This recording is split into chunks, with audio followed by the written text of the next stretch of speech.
Ici Satou. J'ai un faible pour les enseignantes. Surtout quand elles sont strictes et sérieuses en classe, mais se transforment en vraies veines à la maison. Malheureusement, les femmes plus âgées ne semblent jamais s'intéresser à moi. Maître, je vous ai apporté des gâteaux pour le thé bizarre. Merci, Arisa. Arisa s'est affalée à côté de moi, portant un panier rempli de ce qui ressemblait à de minuscules cupcakes. Bien qu'apparemment simples, ils étaient en fait fourrés aux fruits frais. Il n'y a pas d'alcool là-dedans, n'est-ce pas? Je vous le répète, je ne referai plus cette erreur. Arisa. Arisa et les autres se sont saoulés le premier jour, alors qu'elles n'étaient pas censées boire d'alcool. Il s'est avéré que le coupable était l'alcool qui servait à parfumer les pâtisseries, qui n'avait pas été cuit assez longtemps pour perdre son pouvoir. Nous étions maintenant dans le salon de la cabane dans les arbres où nous avions fait la fête ce premier jour, nous y étions restés depuis. La famille de Mia nous a proposé de loger chez elle dans la cité souterraine, mais je ne voulais pas m'imposer alors qu'ils venaient enfin de retrouver leur enfant. Cependant, comme la fête de bienvenue de Mia était toujours en cours 4 jours plus tard, c'était peut-être une inquiétude déplacée. Des tonnes d'elfes étaient encore rassemblés autour de Mia, bavardant. Mia, quant à elle, s'accrochait à ses parents comme n'importe quel enfant de sa taille, ce qui était adorable à voir. Tama et Pochi étaient populaires non seulement auprès des elfes, mais aussi auprès des brownies qui faisaient le ménage et le service, qui commençaient à les traiter comme des animaux de compagnie. Du canard séché? C'est du canard séché, monsieur. Exact. Vous êtes vraiment doués, les filles. Tiens, celui-là va vous faire perdre la tête. On les nourrissait, ou plutôt, on jouait à un jeu où elles essayaient d'identifier le type de viande séchée par le goût. Lisa se tenait derrière elle, veillant à ce qu'elle ne s'agite pas trop. Bien sûr, elle redirigeait aussi la viande séchée qu'on lui donnait directement dans son estomac. Nana, encore, tellement moelleux. Ces pâtisseries sont délicieuses. Si Nana avait mal commencé avec les fées en les pressant trop, elle semblait maintenant les avoir conquises grâce à quelques pâtisseries.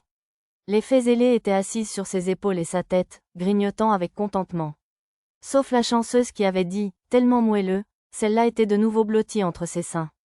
Sérieusement, échangeons nos places. Les fées ne parlaient qu'elfique, alors mes filles portaient des anneaux de traduction pour faciliter la communication. Ces anneaux nous avaient été offerts par les parents de Mia. Ils ressemblaient à ceux empruntés que portaient les invocations japonaises lorsque je les ai rencontrés avec la princesse Ménéa au royaume de Lumorque. Ils devaient être rares, puisque je n'en avais même pas dans mon butin de la vallée des dragons, et pourtant, ils laissaient tous les enfants les emprunter gratuitement et indéfiniment.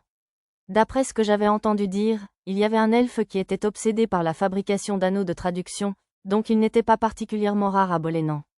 J'aurais aimé savoir comment ils étaient fabriqués, mais malheureusement, l'elfe en question dormait dans l'arbre-monde. J'ai interrogé un elfe-ivre à ce sujet à la fête, et il m'a tout expliqué.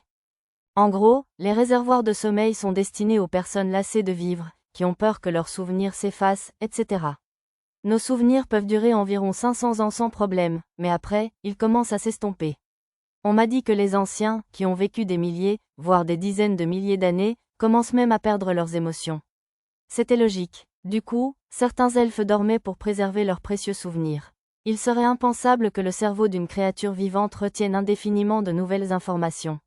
Les hauts elfes sont-ils les mêmes? Contrairement aux elfes ordinaires, ceux comme Mademoiselle Aeolais vivaient depuis des centaines de millions d'années. Les hauts elfes possèdent les archives mémorielles, ils n'ont donc pas à craindre que leurs souvenirs s'effacent. Ils n'utilisent les caissons de sommeil que parce qu'ils s'ennuient de vivre, ou alors ils se détestent tellement que... Un elfe à l'air sérieux donna un coup de coude à l'elfe-ivre, interrompant son explication. J'avais dû aborder un sujet tabou chez les elfes. Juste au moment où la situation devenait un peu gênante, la voix claire de Mia me tira d'affaire. Satou. Mia, qui était pendue au bras de son père peu de temps auparavant, arriva avec 3 jeunes elfes. Les retrouvailles larmoyantes s'étaient calmées depuis environ 2 jours, mais quelques elfes arrivaient encore pour la première fois, et Mia me les présenta poliment. Soya, Puya, Ea. En fait, il n'y avait rien de particulièrement poli dans cette introduction. Alors, tu es le Satou qui a battu Leia au shogi. Fort. Eh bien, Leia est le plus faible des 4 rois de l'aube de l'association de jeux Bolénan. Tu crois vraiment que ton shogi peut vaincre des gens comme nous? C'était vraiment une bravade surprenante, mais j'avais appris ces derniers jours que Daisaku le héros était à l'origine de nombreuses bizarreries culturelles des elfes. Leia, le père de Mia, fronça les sourcils et marmonna, impoli. Mais à sa grande déception, tout le monde l'ignora. Au passage, je dois préciser que l'association du jeu avait plusieurs séries de rois en plus des rois de l'aube. Il y avait les rois, du crépuscule, de la tempête, etc. Comme j'écrasais les elfes au shogi depuis un moment, j'avais gagné des titres comme maître du shogi et roi des jeux. Tu aimerais jouer contre moi au shogi? D'accord, d'accord, moi d'abord. Puisque vous êtes tous là, pourquoi ne pas vous affronter tous les trois en même temps? Arrogant. HMPH, tu vas regretter ces mots. La plupart des elfes semblaient détester perdre, ce qui signifiait que beaucoup d'entre eux exigeaient du temps supplémentaire, comme le père de Mia. J'ai donc décidé de faire vite en affrontant les trois rois d'un coup. Comme mon jeune corps, dans ce monde parallèle, possédait une compétence INT maximale, jouer à plusieurs parties simultanément ne me posait aucun problème. Du coup, j'ai fini par acquérir une compétence appelée pensée parallèle. Malheureusement, elle n'était pas aussi impressionnante que son nom le laissait entendre. En termes de CPU, c'était comparable au traitement parallèle multithread plutôt qu'au multicore, donc ma puissance de calcul totale est restée la même. Au contraire, je dirais que cela m'a permis de devenir un maître du multitâche. Au moment où les trois parties étaient interrompues par des « attendez » simultanés, Lulu est montée de la cuisine en tablier. Les elfes qui adoraient cuisiner étaient également avec elle. Néa, une jeune fille qui étudiait la cuisine japonaise décrite par Daisaku le héros il y a longtemps, a été la première à arriver. Msatu, j'ai préparé le steak haché dont nous avons parlé hier. Pourriez-vous me l'évaluer, s'il vous plaît? Oui, avec plaisir. Néa a placé une rangée de ses steaks devant moi. Comme ils étaient justes pour la dégustation, ils étaient tous de la taille d'une bouchée. L'un était une boulette de viande, un autre avait été transformé en pâte et cuit, un autre avait été découpé en nouilles puis tressé avant d'être grillé, un autre ressemblait à un simple morceau de viande, et enfin, le dernier ressemblait vraiment à un steak haché. Si tant d'entre eux ne ressemblaient pas à un steak haché, c'est que la seule description que Daisaku avait donnée était la vague, un plat grillé à base de viande pétrie.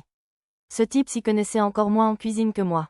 Un seul ressemble vraiment à un steak haché, mais ils sont tous plutôt bons. Oui, je suis d'accord. Même si je ne comprenais pas pourquoi Arisa m'aidait à évaluer. Ce steak à la pâte et les nouilles tressées sont particulièrement savoureux. Ce n'étaient pas des steaks hachés ni aucun autre plat que j'avais jamais vu sur Terre. Ils auraient parfaitement trouvé leur place dans un restaurant spécialisé dans la cuisine créative, cependant. L'autre raison pour laquelle les steaks hachés de Néa ne ressemblaient pas à des steaks hachés, c'est qu'elle n'utilisait que de la viande. Elle les décrivait comme 100% bœuf, donc c'était probablement une autre description erronée de Daisaku. Sans autre ingrédient que de la viande, un plat pouvait facilement s'assécher, mais visiblement, les elfes avaient résolu ce problème après quelques centaines d'années d'essais et d'erreurs. Quelques centaines d'années, hein. Les elfes avaient vraiment une perception du temps différente de celle des humains ordinaires. Pourtant, je n'avais aucune idée de comment elle avait réussi à faire des nouilles avec de la viande. Après que Lulu eut elle aussi goûté, elle retourna en cuisine pour préparer le steak haché comme je le lui avais appris. J'ai plus d'une centaine d'autres variantes, mais je pense que ces 5-là sont les plus proches du plat décrit par Sir Daisaku.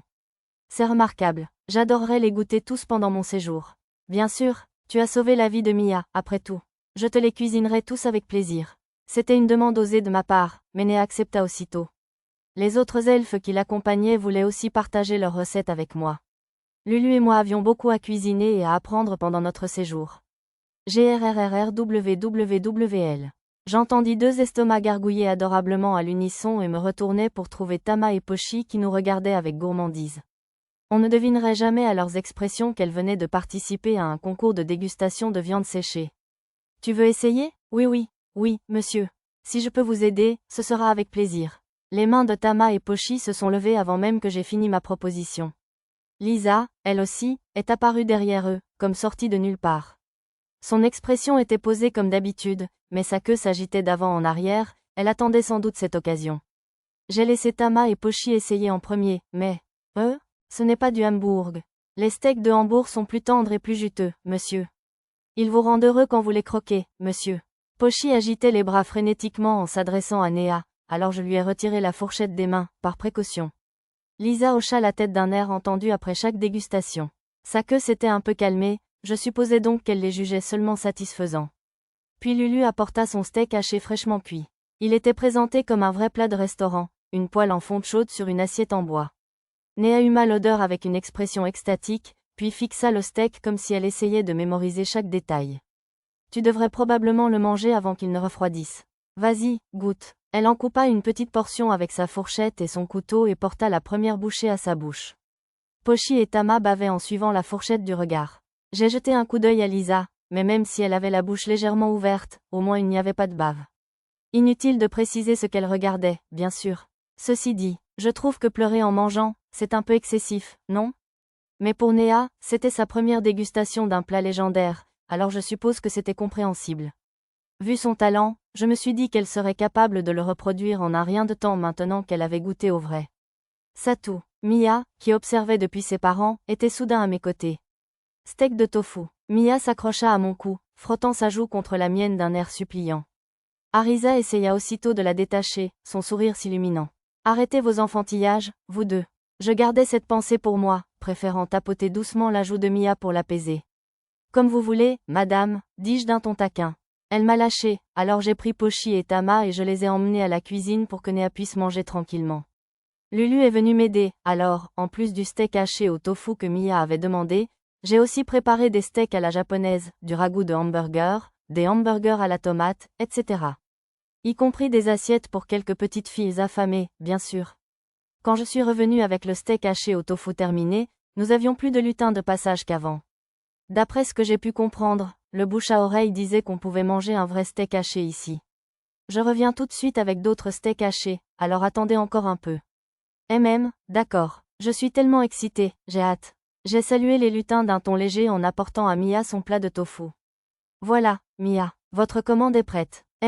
Merci. Quand les parents de Mia et les autres elfes virent le plat que je lui avais présenté, un frisson de surprise parcourut la foule.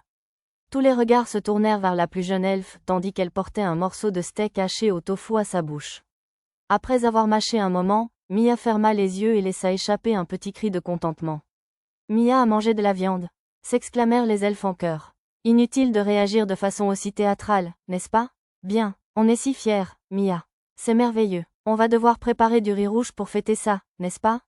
Ses parents la serrèrent joyeusement dans leurs bras, mais Mia semblait un peu perplexe quant à la raison de l'interruption de son repas. Non, au contraire, elle avait l'air triomphante. Ouais, mon plan était un succès. Je rigolais intérieurement d'avoir réussi mon coup. Après avoir vérifié auprès des parents de Mia qu'elle n'était pas allergique à la viande, j'ai préparé ce tofu en bourgeois avec environ 10% de viande mélangée, sans matière grasse. Il n'avait pas le goût de viande quand je l'ai goûté, et effectivement, Mia n'avait pas remarqué qu'il y avait de la viande dedans. J'ai décidé d'attendre d'avoir augmenté un peu la quantité de viande avant de le dire à Mia. BWAA. Je vais te faire manger équilibré. Plus grand que compétence acquise. Trickster. Quel sourire effrayant vous avez là, maître, a remarqué Arisa. Mes pensées maléfiques ont dû se glisser dans mon expression. Je suppose que, poker face, ne fonctionne pas aussi bien si on baisse trop la garde. Juste à ce moment-là, Lulu est revenue avec une montagne de plats de steak en bourgeois variés. Lisa semblait vouloir aider, alors je lui ai demandé d'apporter des assiettes de rechange. Merci d'avoir attendu. Bon appétit. Sur ce, les elfes se mirent à goûter chaque type de steak. Délicieux, c'est délicieux. C'est tellement moelleux qu'ils font pratiquement dans la bouche. Les elfes en s'enserrent les steaks hachés. Avec l'aide de Lulu et de Lisa, j'en cuisinais d'autres, mais je n'arrivais pas à les préparer assez vite. L'attrait des steaks hachés légendaires dont parlait le héros était trop fort. J'aurais pu rester coincé en cuisine jusqu'au lendemain si Néa et ses deux amis n'étaient pas intervenus. Une fois la recette apprise, elles purent commencer à produire des steaks hachés en masse dans d'autres cabanes perchées pour alléger la tâche. J'avais épuisé une bonne partie de mon stock de viande habituel, mais il me restait encore beaucoup de viande de monstre, même sans toute cette baleine, donc ce n'était pas grave. En échange, les elfes, ravis, m'offraient du bétail comme des moutons géants et des poulets cramoisis. Ceux-ci seraient conservés dans la grande écurie creusée dans les racines de cet arbre, où des poupées vivantes prenaient déjà soin de nos chevaux, du rhinosaure, etc. Bon travail aujourd'hui, Lulu. Ce n'était rien. Une fois notre travail enfin terminé, Lulu et moi avons dégusté un peu de la cuisine locale que les elfes nous avaient apportée, regardant avec satisfaction les derniers invités dévorer leur steak haché avec un plaisir visible. Mon garçon, tu as de la visite. Après le petit déjeuner, notre 7e jour au village des elfes, les mystérieuses sculptures accrochées dans le salon se mirent soudain à parler tout ensemble. Totalement alarmée, Tama se figea au milieu de notre partie de Jenga, sa queue se redressant aussitôt. Les yeux de Pochi s'écarquillèrent à son tour, et elle faillit tomber de sa chaise, mais parvint à se rattraper avant que Lisa ne doive la relever. De toute évidence, ces mystérieuses sculptures étaient une sorte d'interphone. Elles n'avaient pas bougé une seule fois pendant la fête, qui touchait enfin à sa fin. Une âme charitable avait donc dû les activer pour nous en partant. Je me demandais si le miroir accroché à côté d'elle reflèterait l'image du visiteur, mais je suppose qu'il n'était pas aussi avancé. Dès que je me suis levée, les sculptures se sont tues. Je vais voir. Lulu s'est précipitée en bas pour accueillir les invités. Bonjour, monsieur Satou. Bonjour. J'ai été surprise de voir avec qui Lulu était revenue. Bienvenue, Dame Aeolise, Mademoiselle Lua. J'invitais la Miko Lua et la haute elfe Mademoiselle Aeolise à entrer dans la pièce. Allez, Dame Aaz. Enen, je sais. Ne me pousse pas, Lua. Mademoiselle Aeolise était raide et silencieuse, alors Lua lui donna quelques petits coups d'épaule. Maître, nous allons promener les chevaux. Bien sûr, merci. Remarquant qu'Aeolise semblait avoir du mal à parler, Arisa fit sortir le reste du groupe avec tact. Je suis vraiment désolée si nous avons causé des ennuis. Je rassurai Lua que tout allait bien et leur proposai un siège. Mademoiselle Aeolise, visiblement plus timide que je ne le pensais, fixa le sol et s'agita sans dire un mot. Allez, Dame Aaz, je comprends que vous soyez contrarié qu'il vous ait vu au plus mal, mais la timidité ne vous mènera nulle part, d'accord?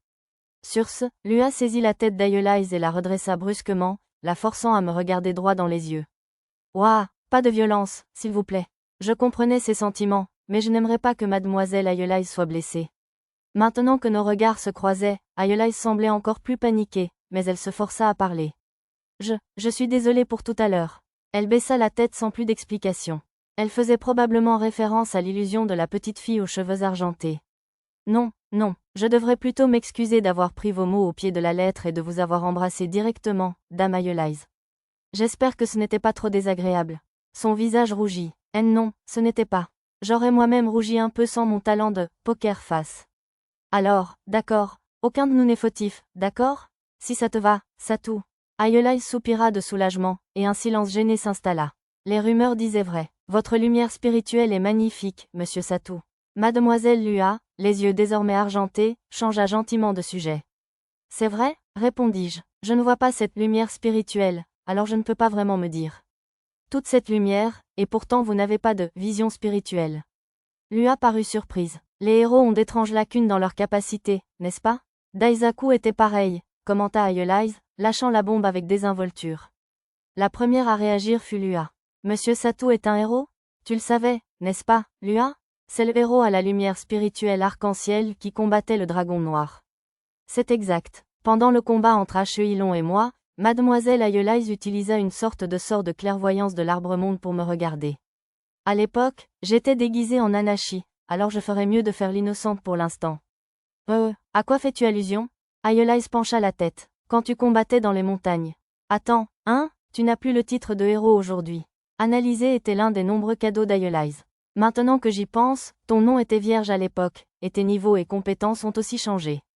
Ça ne pouvait pas être quelqu'un d'autre, alors? Ah, bien sûr que non. Personne d'autre ne peut posséder une lumière spirituelle aussi puissante et distinctive. J'essayais de feindre l'ignorance, mais Aeolise se contenta de rire. Ni les dragons du ciel, ni même nous, les hauts elfes, ne pouvons émettre une lumière spirituelle aussi splendide. Tandis qu'elle me regardait avec une fascination totale, le seul mot pour décrire son expression était « magnifique », mais je ne pouvais l'apprécier sur le moment. Oh là là, essayais-tu de garder ton identité secrète? Eh bien, oui, si quelqu'un de puissant découvrait que je suis un héros, j'ai bien peur que cela ne mène à toutes sortes d'ennuis. Ce serait une chose si j'étais seule, mais je ne pouvais pas laisser mes amis se retrouver mêlés à quoi que ce soit de dangereux. De plus, tout ce que je voulais, c'était profiter d'une visite touristique tranquille. Je vois. Mademoiselle Aeolise ne semblait pas convaincue. Puis, Lua se pencha pour lui murmurer quelque chose à l'oreille. Elle avait dû utiliser une sorte de magie de sécurité, car même avec « oui percé », je n'arrivais pas à comprendre. Normalement, je me serais probablement préparée à une menace du genre « je garderai ton secret si tu fais ceci et cela pour moi », mais je doutais que ces elfes disent quoi que ce soit de ce genre. Jusqu'ici, ils semblaient tous assez francs, alors s'ils voulaient quelque chose de moi, ils le demanderaient probablement sans chercher à négocier. Alors je serai ton professeur. Aeolise se leva et serra les poings en faisant cette déclaration. Je ne savais pas trop ce qu'elle allait m'apprendre, alors j'attendis patiemment sa suite. Mon regard sembla la gêner, cependant, car elle rougit et se rassit rapidement. Bon sang, qu'est-ce qui la mettait si en colère, au juste? Autrement dit, pour te remercier d'avoir ramené Mia à la maison, je vais t'apprendre à contrôler ta lumière spirituelle. Vraiment? Je ne peux pas te demander ça. Tu es sûre? Mais bien sûr. Elle se baissa derrière Lua, la petite de petite taille, tout en parlant. C'était comme observer un professeur timide se cacher derrière un collégien. Je suis donc devenue l'élève du professeur Aeolise, un peu fiable. Grâce à la téléportation d'une dryade, nous avons voyagé jusqu'à une zone rocheuse à une trentaine de kilomètres de l'Arbre-Monde. De toute évidence, les dryades pouvaient nous envoyer à peu près n'importe où dans la forêt de Bolénan. Par ici, monsieur Satou. Lua, la prêtresse du sanctuaire, nous a guidés le long des rochers jusqu'à une zone surplombant une cascade. De là, nous avions une vue imprenable sur l'arbre-monde dans toute sa splendeur. Il est vraiment grand, n'est-ce pas? En effet, les arbres-montagnes sont également imposants, mais l'arbre-monde est unique en son genre. Honnêtement, j'ai été surpris qu'il ne s'effondre pas sur lui-même sous son poids. J'ai même décidé de lui poser la question. D'après les anciens, l'arbre-monde lui-même possède un sort de pile dimensionnel qui soutient son poids. C'était le même sort qui maintenait les coques des navires. Lua continua de me guider tout en discutant. Nous arrivâmes enfin à un énorme rocher placé devant la cascade, formant une estrade. Mademoiselle Ayelayse, qui était partie devant, nous attendait. C'était bien beau, mais qu'avait-elle donc bien pu porter? Elle portait une chemise blanche, une jupe moulante et même des lunettes à verre triangulaires. De plus, ses cheveux étaient attachés en chignon derrière sa tête, avec quelques mèches qui pendaient de chaque côté de son visage. La courte baguette qu'elle tenait lui servait probablement de pointeur. En bref, c'était la tenue de maîtresse d'école, la plus stéréotypée que j'ai jamais vue. Ce héros, Daisaku, avait vraiment marqué la culture elfique, non? Mais le plaisir des yeux ne me dérangeait pas cette fois-ci, alors je décidai de ne pas m'en soucier. Tu es en retard, Satou. Si tu vas rougir à ce point, pourquoi te déguiser? J'étais tentée de la regarder avec dérision, mais je ne pensais pas que ça irait bien, alors j'ai simplement utilisé ma compétence poker face. Toutes mes excuses. Damaaz, tu ne peux pas arrêter de faire les idiots et enfiler une tenue correcte? Mais Daisaku a dit que cette tenue donnerait un effet bonus à ma compétence éducation. Je crois que c'était une blague. Ayelayse semblait moins choquée par la colère de Lua que par la révélation que elle, effet bonus de la compétence éducation, était un mensonge. Pourquoi croire ça, d'ailleurs? En attendant qu'Ayelayse reprenne ses esprits, j'ai contemplé le paysage de la cascade du haut de la scène de pierre. Ce n'était pas aussi impressionnant que les célèbres chutes du Niagara, mais c'était tout de même magnifique de voir plusieurs cascades dévaler d'un seul côté. De l'eau s'écoulait des rochers et flottait le long du quai. Était-ce un dispositif similaire à mon sac de puits, peut-être? Quoi qu'il en soit, c'était un spectacle mystique. Quelqu'un s'est raclé la gorge bruyamment derrière moi, alors je me suis retournée. Il y avait mademoiselle Ayelayse, qui avait remis ses vêtements de Miko. J'avais dû tout faire pour ne pas me retourner en entendant le bruissement de ses vêtements. Bon, avant que la leçon ne commence, veuillez prendre ceci. Lua, qui servait alors d'assistante à Ayelayse, m'a tendu un sachet de poudre bleue. Qu'est-ce que c'est? Cela ressemblait un peu à la poudre de saphir que j'avais vue dans un atelier de bijouterie de l'ancienne capitale. De temps en temps, elle scintillait, ce devait donc être une sorte de drogue magique. L'écran de réalité augmentée indiquait qu'elle s'appelait poudre de pierre de l'arbre sacré. C'est la poudre de la pierre de l'arbre sacré, plus connue hors de la forêt sous le nom de pierre philosophale, je crois. La pierre philosophale? On la donne souvent aux femmes enceintes avant l'accouchement, mais son utilisation la plus courante est d'amplifier les effets de la magie, expliqua Lua. Pour une raison inconnue, cela sembla susciter une étrange rivalité chez Ayelayse, qui donna elle-même quelques informations. L'arbre-monde ne produit qu'une ou deux petites pierres par an, ce qui signifie qu'elle est très précieuse, vous savez. Alors, ne la renversez pas, d'accord? Alors, ça venait de l'arbre-monde. On aurait dit que c'était juste un déchet de l'arbre, ou quelque chose comme ça. Par curiosité, j'ai fouillé mon stockage, mais malheureusement, je n'ai trouvé ni pierre de l'arbre sacré ni pierre philosophale parmi mes butins. J'ai versé la poudre bleue dans ma bouche, puis je l'ai avalée avec l'eau que Lua m'avait donnée. Elle n'avait aucun goût. Je me suis concentrée, essayant de sentir la poudre descendre dans ma gorge, et j'ai obtenu la compétence perception magique. La poudre produisait de la magie, même si ce n'était qu'un peu. Bon, on devrait d'abord s'échauffer. Observe et imite mes mouvements, d'accord? J'ai suivi les mouvements d'Ayelayse et je l'ai imité. C'était une série d'exercices assez intenses. Ce mouvement visait à diffuser la poudre dans le corps. Je le sentais tandis que les particules de pierre de l'arbre sacré se dissolvaient dans mon estomac, pénétraient dans mon sang et se répandaient dans tout mon corps. Cela me rappelait un peu une radiographie de l'estomac au barium. Ensuite, envoie de la puissance magique dans ton corps. Obéissant, j'envoyais un flot de magie dans tout mon corps. C'était un peu comme utiliser auto-guérison. Au fur et à mesure de sa propagation, je sentais qu'elle était absorbée par les particules de mon sang.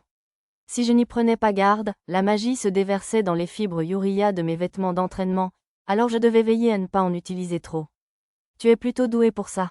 En effet, la plupart ont du mal à faire circuler la magie correctement ou à la laisser s'infiltrer dans les vêtements magiques, mais tu sembles avoir un don naturel.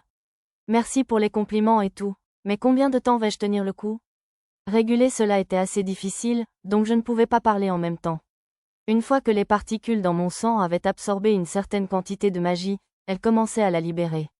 Cela ressemblait un peu à la lumière sacrée émise par les épées sacrées. Bon, maintenant, attrape la magie qui tente de quitter ton corps et immobilise-la. Ensuite, enroule-la autour de toi comme pour former une fine pellicule à la surface de ton corps. Comme souvent avec de tels prodiges, Aeolise avait du mal à expliquer clairement les choses. Pourtant, je comprenais plus ou moins. J'ai d'abord utilisé la même méthode que celle utilisée pour saisir les fouets d'ombre du roi mort-vivant Zen afin de maintenir la magie en place. Ensuite, j'ai répandu cette magie en fines couches autour de moi. Comme Ayato le héros m'avait déjà appris à utiliser armure magique assistée, c'était relativement facile. Plus grand que compétence acquise, contrôle de la lumière spirituelle, plus grand que compétence acquise, contrôle de la magie, d'accord, ça a marché. Quoi, waouh, vraiment, je ne vois plus du tout ta lumière spirituelle. Lua ferma les yeux, puis les rouvrit avec vision spirituelle, activée, devenant argentée, confirmant ainsi mes dires. Malheureusement, je n'étais toujours pas capable de voir la lumière spirituelle, alors je devais la croire sur parole. En prime, je voyais que ma puissance magique ne s'échappait plus du tout comme avant. J'y parvenais aussi avec invisibilité, donc la compétence contrôle magique pourrait ne pas être nécessaire. La prochaine fois que j'aurai l'occasion de l'essayer, je la comparerai à manipulation magique. Très impressionnant, ça prend généralement au moins quelques années. Tiens, ça m'a pris plus d'une centaine. J'imagine que les normes ordinaires ne s'appliquent pas aux héros, marmonna Lua, l'air mécontent. Comme je ne me sentais pas à l'aise de la réconforter, je fis semblant de ne rien entendre. Je me tournai vers eux pour les remercier de leur aide, mais cela me sembla prématuré. Maintenant, commençons la deuxième phase d'entraînement. Bonne idée, puisque nous avons déjà utilisé la précieuse poudre de pierre sacrée, autant passer au niveau suivant tant qu'elle est encore active. Bien, cette fois, pendant que la magie forme encore une membrane autour de vous, essayez de vous concentrer sur la section juste devant vos yeux, et vous devriez pouvoir regarder à travers. Manipuler seulement une partie, cela semblait assez difficile. J'y suis parvenu en imaginant la magie comme des lentilles de contact. Maintenant, regardez le bout de mes doigts. Invocation d'esprit de l'eau suisse serrait Choucan. Aeolise leva les mains, et de l'eau commença à s'en écouler. Bientôt, l'eau forma des sphères et flotta au-dessus de ses paumes. La brise emporta quelques particules d'eau dans l'air comme une brume, formant un petit arc-en-ciel au-dessus de mademoiselle Aeolise. On aurait dit une fée ou une déesse. Regarde bien, Satou, c'est vrai, j'étais tellement occupé à l'admirer que j'en ai été distrait. Aeolise arborait une expression sérieuse et digne qui la faisait paraître complètement différente. Je m'éclaircis la gorge pour dissimuler ma distraction, puis je regardais de plus près les orbes d'eau. De plus près, et encore de plus près. Ça ne ressemblait toujours qu'à de l'eau. Non, attendez, je pouvais voir une petite lumière bleue changeante à l'intérieur. Ça ne fonctionnait pas quand je me concentrais trop, mais quand je détournais le regard, je pouvais l'apercevoir du coin de l'œil. Plus grand que compétence acquise, vision spirituelle, c'était étonnamment facile à acquérir. Peut-être que je devais remercier la pierre philosophale pour ça. Je la vois. Quoi? S'exclamèrent les deux elfes. Est-ce vraiment si surprenant? Vraiment? Je crois. C'est une sorte de lueur bleue claire amorphe, n'est-ce pas? Oh oui, c'est ça. Incroyable. Mais, seul un elfe sur 100 peut acquérir ça s'il n'est pas né avec. 1 sur 100 ne semblait pas si rare. Bon, troisième round. Essayons la magie spirituelle. Un peu excitée, mademoiselle Aeolise leva les poings. Un vrai gentleman lui aurait probablement proposé de sécher ses vêtements avec le sort de magie du quotidien, sécher, mais je voulais profiter de ce spectacle encore un peu. Les vêtements de Miko étaient magnifiques lorsqu'il était mouillé. C'est parti, caser du vent. D'abord, mademoiselle Aeolise m'a fait une démonstration. Grâce à ma compétence, vision spirituelle, nouvellement acquise et activée, j'ai pu voir exactement ce qu'elle faisait. D'une simple invocation, les esprits incolores qui l'entouraient se sont rassemblés, se sont transformés en esprits du vent vert et ont créé le phénomène du vent. Autrement dit, ils ont créé de la magie. C'était à peu près aussi puissant que le sort de magie du vent, marteau d'air, mais avec un temps d'incantation incroyablement court. Tu vois, dit Aeolise, la magie qu'elle crée n'est pas différente de la magie du vent ordinaire, mais elle a l'avantage d'un temps d'incantation court et d'une puissance magique minimale. Attention, elle ne sera pas efficace dans une zone sans esprit, ajouta Lua, car Aeolise semblait avoir oublié cet important avertissement. Ils m'expliquèrent qu'il n'y avait pas beaucoup d'esprit dans les bâtiments construits par l'homme, les habitations de monstres, etc. Grâce à ma compétence, vision spirituelle, Miss Aeolise semblait projeter un magnifique spectre de couleurs métalliques, principalement dorées. Lua possédait une aura subtilement vacillante, dont les lumières prenaient une gamme de teintes plus froides. D'après ce que je pouvais en déduire en les observant toutes les deux, les lumières spirituelles tendaient à inclure tout un spectre de teintes dans une certaine gamme, et non une seule couleur. J'aperçus aussi des oiseaux volant au-dessus de ma tête, mais leur lumière était trop faible pour en distinguer l'apparence. La faible lumière de mon corps était d'un blanc pâle. Curieux, je libérai la lumière spirituelle que j'avais réprimée, et une intense palette de couleurs teinta ma vision d'une intensité si intense qu'elle en était presque aveuglante. Les esprits flottants autour de la cascade se rassemblèrent autour de moi à une vitesse alarmante. Difficile à dire, car ils me bloquaient la vue, mais ma lumière spirituelle semblait couvrir toute la gamme des couleurs primaires, toutes très saturées. Mia avait dit que la mienne était « jolie », mais esthétiquement parlant, je trouvais celle de Mademoiselle Ayeline bien plus élégante et belle. Oh, je ne vois rien de tel autour de moi. J'ai rapidement éteint ma lumière spirituelle pour qu'elle ne se voie pas. Une fois leur cible disparue, les esprits se sont dispersés sans but. La plupart sont retournés dans l'environnement, à l'exception de ceux attirés par les lumières spirituelles de Lua et d'Ayeline. Tout s'est déroulé à une vitesse bien plus tranquille que lors de leur rassemblement initial. Bon sang, vous avez déjà carte blanche. Il est plutôt adaptable, n'est-ce pas, Damaaz? En effet, répondit vaguement Mademoiselle Ayeline. Elle semblait hébétée, clignant encore des yeux pour effacer l'image rémanente de ma lumière spirituelle. Mes excuses, Dame Ayeline. Je voulais tenter quelque chose, alors j'ai un peu trop relâché mon contrôle. C'est bon, puisque c'est votre première fois. Hein? Ayeline redevenait timide. Elle me regardait droit dans les yeux et parlait parfaitement il n'y a pas si longtemps, mais maintenant elle gigotait et devenait de nouveau instable. Peut-être que ma lumière spirituelle était trop éblouissante. En tout cas, essaie. D'accord. Caser du vent. J'ai raté le chant, mais ça a quand même produit une petite brise. Peut-être que les esprits étaient gentils avec moi? Ah, les chants ne sont peut-être pas ton fort? J'ai bien peur de ne jamais y arriver. Et pourtant, le vent semblait encore souffler, non? Peut-être que les esprits étaient simplement généreux, ai-je proposé. Impossible. Lua secoua la tête, rejetant ma suggestion. À quelques exceptions près, comme les dryades, les esprits n'ont ni ego ni intelligence.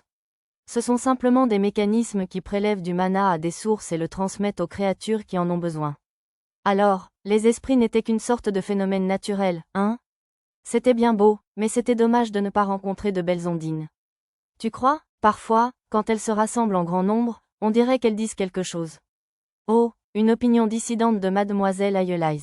Damaaz, vous êtes la seule à avoir jamais prétendu ça. Les autres hauts elfes refusent tous de vous soutenir, n'est-ce pas? Eh bien, oui, mais quand même, on dirait vraiment qu'elle parle. Ayeline gonfla les joues et se détourna de Lua en faisant la moue, une réaction typiquement Mia. Il était fort possible qu'elle l'ait imaginé, bien sûr, mais on ne pouvait pas se contenter de suppositions comme ça. Généralement, quand quelqu'un signalait un bug qu'on accusait d'être juste de son imagination, il finissait par être découvert une fois le jeu sorti. Est-ce que je peux essayer?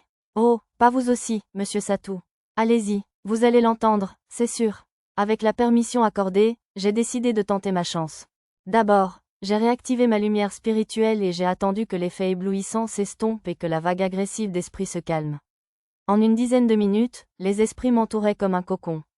En y regardant de plus près, j'ai constaté qu'ils n'étaient pas réellement immobilisés en plein vol, mais se déplaçaient lentement dans un certain rayon. Je n'entends rien. Peut-être que Mademoiselle Ayeline s'est trompée, après tout? Mais j'ai alors senti une infime quantité de mana s'échapper d'eux. Était-ce un signal délibéré? Dès que j'en ai pris conscience, j'ai senti un déclic se mettre en place et j'ai entendu un minuscule murmure. Il semblait clairement vouloir me dire quelque chose, mais malheureusement, je n'en savais rien. C'était comme essayer de distinguer des voix précises dans une foule à 100 mètres de distance. Je n'avais acquis aucune compétence non plus, alors peut-être y avait-il une condition pour pouvoir entendre les voix des esprits. Il semblait dire quelque chose, mais je n'ai pas pu dire quoi. Exactement. Oh, comme j'aimerais leur parler, ne serait-ce qu'une fois. Vous êtes sûr de ne pas plaisanter, monsieur Satou? Lua parut perplexe, mais je lui assurai que c'était la vérité. Malheureusement, malgré tous mes efforts, je n'arrivais pas à utiliser la magie spirituelle. Comme je le craignais, les incantations étaient aussi ratées que mes autres tentatives de magie. À un moment, Ayeline s'est emportée en essayant de faire une démonstration et a fini par nous asperger d'eau, Lua et moi, mais j'ai acquis la compétence magie spirituelle, au passage, donc je n'ai pas eu à me plaindre. De plus, la moue d'Ayeline quand Lua s'est mise en colère contre elle était adorable. Quel dommage. Si seulement tu savais incanter correctement, tu pourrais même invoquer et utiliser des pseudo-esprits en plus de la magie spirituelle. Par exemple, Lua a invoqué le pseudo-esprit en forme de pigeon qu'elle utilisait pour contacter les gens à distance. Il ressemblait comme 2 gouttes d'eau à un vrai pigeon, sauf qu'il était baigné d'une lumière blanche phosphorescente. Bien qu'elle ait appelé cela « invocation », il s'agissait en réalité d'utiliser de petits esprits comme matériaux pour créer la créature. Les pseudo-esprits ne ressentaient ni la douleur ni la peur, ce qui les rendait pratiques pour l'entraînement au combat, la chasse comme leurre, etc. Lorsque leur PV atteignait 0, ils disparaissaient, redevenant les esprits dont ils étaient faits et se dispersant. C'est facile de les invoquer autour de toi ou de Damaaz, car ta lumière spirituelle est si intense, ajouta Lua. Au fait, comment fonctionnent exactement les différentes intensités de ces lumières spirituelles? Qui sait? Oh, Damaaz. Aeolais porta un doigt à son menton et inclina la tête d'un air innocent. Grognant, Lua expliqua plus tôt, dans le cas des veines souterraines et autres, les zones où le flux est plus fort auront une lumière plus intense. Le voisinage d'une source de mana brille particulièrement fort. Puis elle hésita, comme si la suite était plus difficile à dire. Mais pour les humains, cela semble plus complexe qu'une simple quantité de puissance magique, et nous ignorons donc sa cause. Il y avait donc des choses que même les elfes, aux longues vies, ne comprenaient pas. D'après ce que j'avais appris jusqu'ici au cours de mon voyage, la source de la puissance magique était l'origine de cette dernière, et les esprits étaient les intermédiaires qui transformaient le mana en magie. La lumière spirituelle apparaissait probablement dans les endroits où la magie et le mana étaient denses. Je me suis dit que cela fonctionnait de manière similaire aux ondes électromagnétiques qui apparaissent autour d'un courant électrique. Voilà qui expliquait les lumières spirituelles pour l'instant, mais qu'est-ce qu'une source, au juste? Une ouverture par laquelle le mana s'échappe d'une veine souterraine, peut-être? En effet, sur ce continent, la vallée des dragons est de loin la plus extraordinaire, mais il y a aussi plus d'une centaine d'autres sites remarquables. La vallée des dragons était donc spéciale. C'était logique, puisqu'elle était le territoire du dieu dragon, le dieu le plus puissant de tous. On pouvait donc supposer que ma lumière spirituelle était si inhabituelle à cause de cette source. Le fait que je sois le contrôleur de cette source pourrait aussi expliquer ma récupération de puissance magique anormalement rapide, pourquoi ma magie était tellement plus puissante que celle de n'importe qui d'autre, etc. Mais comme mon niveau et mes statistiques étaient bien supérieurs à ceux de la moyenne, je ne pouvais pas tout imputer à la source. C'est vrai, en fait, Aeolais frappa soudain dans ses mains, comme si l'explication de Lua lui avait rappelé quelque chose. Je crois que le fond de cette cascade est aussi un bassin spirituel, une sorte de source. À ces mots, je baissai automatiquement les yeux. En activant ma vision spirituelle, je vis une lumière briller au fond des chutes. Mais malgré la clarté de l'eau, la lumière ne semblait pas très forte. Est-ce l'un de ces 100 points remarquables? Non, non, ce sont des endroits assez grands pour y construire une ville. Lua secoua la tête. La taille d'une source peut varier considérablement. Pour ce qui est des petites sources comme celle-ci, difficile d'en dénombrer le nombre exact. Les petites sources étaient donc étonnamment courantes. Curieux, j'ai observé l'arbre-monde avec ma vision spirituelle. L'arbre lui-même était d'une brillance éblouissante. En le fixant suffisamment longtemps, j'ai pu voir des anneaux concentriques de lumière se propager depuis le tronc comme des ondulations. Magnifique, n'est-ce pas? Remarquant mon regard, mademoiselle Aeolais a commenté avec un doux sourire. Oui, très. Alors, l'arbre-monde est-il aussi une source? Non, pas exactement. Damaaz. Au lieu d'une veine souterraine, ça vient du. Ah, je ne suis pas censé lui dire ça? Bon, je suppose que ça va si c'est monsieur Satou, mais s'il vous plaît, ne partagez pas cette information avec qui que ce soit. J'ai hoché la tête. Avec l'approbation de Lua, Aeolais a terminé son explication. Connaissez-vous l'éther qui circule dans le vide? Veuillez pardonner mon ignorance. Je ne savais même pas ce qu'était le vide. Vu l'altitude à laquelle l'arbre-monde semblait s'élever, je ne serais pas surpris qu'il s'agisse du vide spatial, mais j'espérais une réponse plus fantaisiste, comme le monde des esprits. Je suis ravi de pouvoir vous l'apprendre, alors. L'éther est, l'air plutôt satisfaite, mademoiselle Aeolais expliqua l'éther avec une éloquence inhabituelle. Pour résumer l'explication, qui incluait la discussion sur un 5e élément outre la terre, l'eau, le feu et le vent. L'idée de base était que l'éther était une substance spatiale qui transmettait l'importante quantité de mana produite par le soleil. L'arbre-monde étend alors de fines branches filiformes appelées branches d'émeraude vers l'éther pour absorber son mana. Puis il envoie ce mana profondément dans la terre, où il circule dans les veines souterraines et les maintient actives. Aeolais écarta les bras et leva les yeux vers l'arbre-monde, souriant comme une mère contemplant son enfant chéri. Cette expression me rappela distinctement qu'Aeolais était bien plus âgé que moi. La lumière de l'arbre-monde, ce sont les esprits qui captent le mana qui s'échappe du ciel vers la terre. Je vois, l'arbre-monde était donc essentiellement un immense outil magique qui maintenait le monde en vie. Si des gens plus cupides l'apprenaient, d'autres nations commenceraient à cibler des forêts comme Bolénan, qui abritent des arbres-mondes, c'est pourquoi nous gardons le secret. C'était vrai, C'étaient des sortes de centrales électriques géantes. Si quelqu'un les monopolisait, il pourrait probablement même dominer le monde. Je promets de ne jamais en parler à personne. Si ma parole ne suffit pas, je serai volontiers lié par geste ou un contrat. Oh, ce n'est pas vraiment nécessaire. Cela me semblait être un secret important, mais lui ricana comme si j'exagérais. J'étais sérieux, pourtant. Les elfes sont peut-être un peu trop confiants. Quand j'osais lui faire part de cette inquiétude, elle répondit, « Je ne pense pas que le pire soit probable. Si quelqu'un tentait vraiment de contrôler les arbres-mondes et de détruire le monde, les dieux le puniraient. Ah oui, je suppose que les dieux existent bel et bien dans ce monde. Malgré tout, je ferai bien attention à n'en parler à personne. J'ai gravé cette résolution dans mon cœur.